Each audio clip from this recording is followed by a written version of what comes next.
Magandang umaga po sa inyong lahat. Kami po ang Group 4. Nais ko pong ipakilala ang aking sarili. Ako po si Jewel Gonzalez. Kasama ko po ang aking mga kagrupo na sina Bullet Suerte, Riley Pagyo, Mark Adrian Salak, Krisa Maydakis, Kimberly Machas at Pia Nicole Manalastas na magbabahagi ng mga dahilan at epekto ng suliranin ng sektor ng agrikultura. Bago po tayo dumako sa ating aralin, nais kong simulan na kapag nagkaroon ng problema sa sektor ng agrikultura ay higit na maapektuhan ang mga tao sapagkat karamihan sa atin ay magsasaka. Kung sakaling hindi kaagad na solusyonan ang problema, ay magkakaroon ng malawakang kakulangan sa mga pangunahing pangangailangan ng mamamayan tulad na lamang ng bigas. Ngayon ay atin nang suriin ang ating leksyon. Ang bansang Pilipinas ay isang bansang agrikultural. Isa sa pangunahing ikinabubuhay ng bansa ay nagmumula sa sektor ng agrikultura. Lubhang napakahalaga nito sa pag-aambag sa ating pambansang kaunlaran. Ngunit hindi naman maipagkakaila na mayroong kaakibat na suliraning kinakaharap ang mga magsasaka at mangingisda sa ating bansa. Unang leksyon ay ang pagsasaka. Ano nga ba ang pagsasaka? Ang pagsasaka at paghahalaman ay isang gawain na nakatuon sa pagtatanim ng iba't ibang uri ng halaman at pananim. Ang pangunahing pagkain sa ating bansa tulad ng bigas ay nagmula sa gawaing ito. Atin ang talakayin ang mga 7 dahilan at epekto ng suliranin ng sektor ng agrikultura. Una ay ang pagliit ng lupang pansakahan. Ang lumiliit na lupang pansakahan ay bunga ng paglaki ng populasyon, paglawak ng panirahan, lumalagong komersyo at industriya. Kaugnay ng suliraning ito ay ang kakulangan ng mga pasilidad at infrastruktura sa kabukiran, kakulangan ng suporta mula sa ibang sektor at ang pagkasira ng natural na tahanan or natural habitat ng mga halaman at mga hayop dahil sa land conservation, pagpalit ng mga gamit ng lupa kung saan ang mga bundok na pinapatag upang pagtayuan ng iba't ibang infrastruktura upang kapaki-pakinabang sa mga tao. Maitutulong rin naman ang mga teknolohiya sa pagpapataas ng produksyon ng lupa gamit lamang ang maraming paraan, gaya ng pagpapataba ng lupa, pagpatay ng mga peste, at sa pag-aani ng palay. Dahil mapapabilis nito ang mga gawain na kahit mga matatanda o mga bihasa sa mga bagay na iyon ay mabagal o nahihirapang gawin iyon. Pangatlo, kakulangan ng mga pasilidad at infrastruktura sa kabukiran.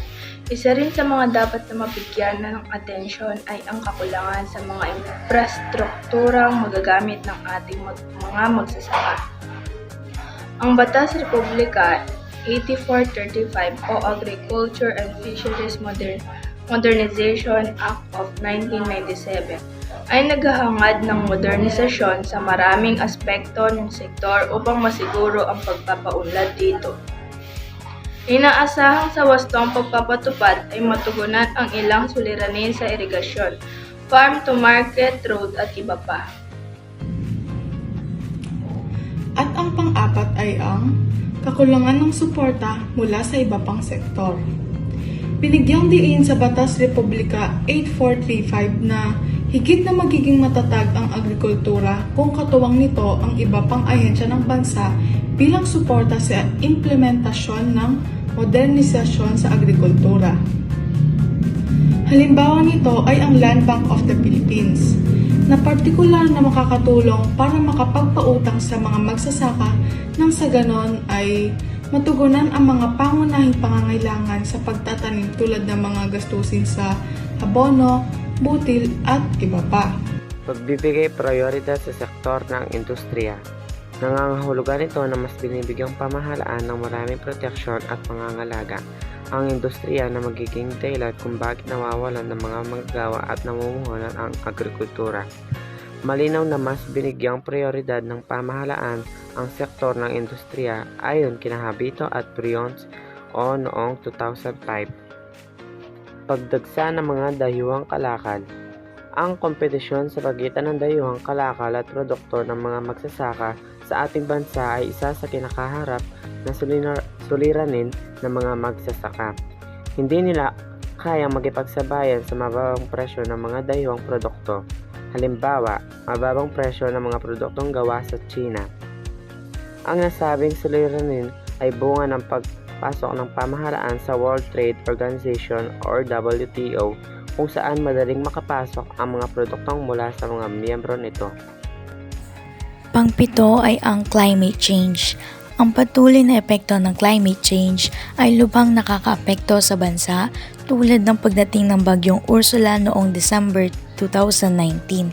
Mula sa datos na inilabas ng Filipino Star ngayon noong December 30, 2019, maabot sa 1.74 billion ang pinsala, infrastruktura, agrikultura sa parteng Luzon at Visayas. Pagkakaisa ng bawat bansa na iwasan ang mga dahilang nagpapalala at nagpapabago sa idima ang isang paraan upang mabawasan ang pagbabagong ito sa klima ng mundo. Pangingisda. Ano nga ba ang pangingisda?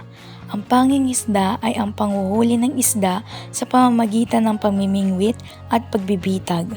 Maliban sa mga isda, maaari rin itong matukoy ang panghuli sa iba't ibang uri ng yamang dagat tulad ng mga molusko, tahong, sugpo, pugita at palaka. Ang pangingisda ay isang gawain mula pa noong sinaunang panahon. Pangingisda. Ayon sa aklat ni Bali, Tao at El, ang mga malalaking commercial na barko na ginagamit sa panghuhuli ng mga isda ay nakakaapekto at nakakasira sa mga korales. Ang korales ay ang nagsisilbing tirahan ng mga isda. Ito ay bunga ng mapanirang pamamaraan ng pangingisda na tinatawag na troll fish, na kung saan ginagamit ang mga mangingisda ng malalaking lambat na may pabigat. Darating ang panahon na mauubos na ang mga isda isa-isa sa tagapagtustos ng pangunahing pangangailangan ng mga mamamayang Pilipino. Kung magpapatuloy ang paninirang gawain nito ng mga mangingisda. Dalawang epekto ng polusyon sa pangisdaan. Patunay ang patuloy na pagkasira ng Laguna de Bay at Manila Bay sa pagkakaroon ng polusyon sa tubig na nagmumula sa mga tahanan, agrikultura at industriya na binanggit sa aklat ni Balitaw et al. O 2012. Ang dumi ng tao tulad ng mga basura sa mga tahanan, mga kemikal na sangkap sa mga abono at pataba na ginagamit ng mga makasaka sa kanilang patanim at mga kemikal at langis mula sa mga pabrika at pumatay sa mga anyong tubig sa bansa. Ang polusyon sa tubig ay nagdudulot ng malaking epekto sa ating mga parangisdaan tulad ng Laguna de Bay at Manila Bay. Ang mga dumi at basura mula sa ating mga tahanan, ang mga kemikal na sangkap sa mga abono at pataba na ginagamit ng mga magsasaka at mga pabrika ay nagdudulot ng polusyon ng tubig. Ang mga ito ay hindi lamang nagdudulot ng maruming tubig, kundi nagiging sanhi ng pagkamatay ng mga isda kapag ang tubig ay marumi. Hindi na ito ligtas para sa mga isda na manirahan. Ang mga kemikal na ito ay maaaring makapasok sa kanilang sistema at magiging sanhi ng kanilang pagkamatay. Hindi lamang ito nakakaapekto sa mga isda, ngunit nakakaapekto rito sa mga ating ekonomiya. Dahil ang mga palangisdaan ay isa sa mga pangunahing pinagkukunan natin ng pagkain, kung patuloy ang polusyon sa tubig, maaaring maapektuhan ang ating supply ng pagkain sa hinaharap. Kaya't mahalaga na magkaroon tayo ng masusing pag-unawa sa epekto ng polusyon sa tubig sa ating mga palangisdaan at maghanap ng mga paraan para pipigilan ito. Malaking populasyon sa bansa. Nagdudulot ng mataas na presyo sa yamang tubig ng bansa at sa lahat ng yamang likas. Sa kabuuan, ang patuloy na pagtaas sa bilang ng mga mamamayang Pilipino, mahihirapang nakaagapay ang bansa sa maging pangailangan ng mamamayan dulot ng pagdami ng mga tao kung hindi pagkaroon ng pag-unlad, halimbawa sa teknolohiya. nakakatulong upang mapabilis ang produksyon na tumugon sa bansang pangangailangan ng mga mamamayan. Pang-apat ay ang kahirapan sa hanay ng mga mangingisda. Ang mga magsasaka at mangingisda ay isa sa may pinakamababang sahod na natatanggap. Dahilan ito upang sila ay nabibilang mga pangkat na hikaw sa buhay. Ayon 2015 Poverty Statistics for Basic Sector Report ng Philippine Statistics Authority or PSA, ang magsasaka ay may talang 34.3% at ang mangingisda ay may talang 34%. Ito ang tatlo na may pinakamataas na poverty incidence noong 2015. Ito ay kapansin-pansin na mas mataas ang bahagya sa kabuuang populasyon na mahihirap sa ating bansa, 21.6%. Hindi nahihikayat ang mga batang miyembro ng pamilya na magsasaka at mangingisda dahil sa mababang kita na ito ng hanap buhay. Bunga nito ay ang karaniwang pagkikipagsapalaran ng mga batang miyembro ng pamilya sa kalunsuran upang makahanap ng mas mataas na kita. Ano nga ba ang paggugubat? Ang paggugubat ay isang pangunahing pang-ekonomikong gawain sa sektor ng agrikultura. Patuloy na nililinang ang ating mga kagubatan bagamat tayo nahaharap sa suliranin ng pagkaubos ng mga yaman nito. Mahalaga ito ang pinagkukunan ng plywood, tabla, troso at veneer bukod sa mga nabanggit na produkto. Pinagkakakitain din ng ratan, nipa, anakaw, kawayan, pulot, pukyutan at dagtan ng almasiga. At isa sa mga dahilan kung bakit mabilis ang pagkaubos ng mga likas na yaman ay dahil nababawasan ang supply ng mga hilaw na sangkap na ginagamit ng mga industriya. At isa na rito ay ang pagkawala ng mga kagubatan.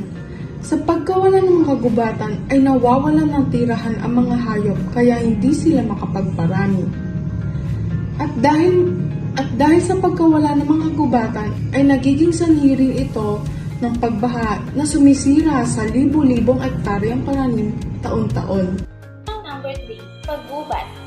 Mabilis sa pagkaubos ng mga likas na yaman lalo na sa kagubatan. Letter A. Dahil sa pangangailangan sa mga hilaw na sangkap na produksyon, mabilis na nauubos ang mga likas na yaman sa kabundukan. Ang mabilis na pagkaubos ng mga likas na yaman lalo na sa kagubatan ay isang malaking problema sa hinaharap ng ating bansa at ng buong mundo.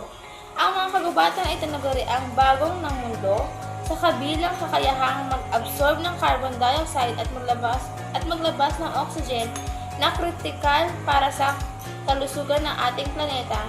Ngunit dahil sa mga hilaw na sangkap ng produksyon, mabilis na nauubos ang mga likas na yaman sa kabundukan. Ang ilan sa mga hilaw na sangkap ng produksyon na ito ay kinabibilangan ng mga puno na ginagamit para sa paggawa ng papel, kahoy para sa konstruksyon at iba pang mga produkto gawa sa kahoy. Dahil sa patuloy na pangangailangan para sa produktong ito, maraming mga kagubatan ang nawawala at nauubos ang mga likas na yaman nito. Ang mabilis na pagkaubos ng mga ito ay nagdudulot ng malaking epekto sa ating kalikasan at ekonomiya. Hindi lamang ito nagdudulot ng pagbabago sa klima, kundi maging sanhi rin ito ng pagkawala ng tirahan ng mga hayop at halaman sa nakatira sa kagubatan. Kaya't mahalaga na magkaroon tayo ng maayos na pamamahala at pangangalaga ng ating mga likas na yaman, lalo na sa ating mga kagubatan upang manatili ang kanilang kalusugan at produktibidad para sa susunod na henerasyon. Bagamat naharap sa maraming suliranin ang sektor ng agrikultura, naghahangad pa rin ang pamahalaan na bigyang solusyon ang mga nasabing suliranin. Ang pagbibigay pansin sa mga suliranin ng sektor ng agrikultura ay magbibigay daan sa pagbabago at pag-unlad ng agrikultura ng bansa.